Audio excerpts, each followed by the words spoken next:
তাহলে বন্ধুরা আমার রেডি হয়ে গেল এই যে মশলা ঢ্যাঁড়স।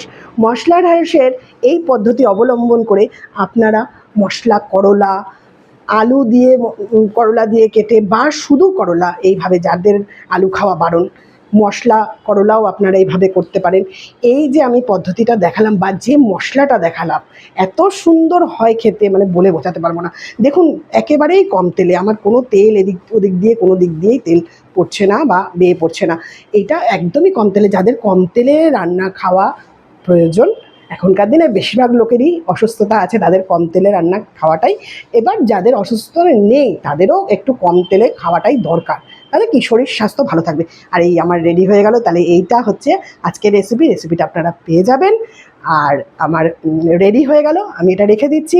তাহলে আপনারা করে খাবেন, ভালো লাগলে একটা লাইক করে দেবেন, যদি দেখে পছন্দ হয় সাবস্ক্রাইব করে নেবেন, ইউটিউবে যদি দেখেন আমার রান্নাঘরে আমি রেসিপিটা দেব, আর এভাবে পাশে থাকবেন।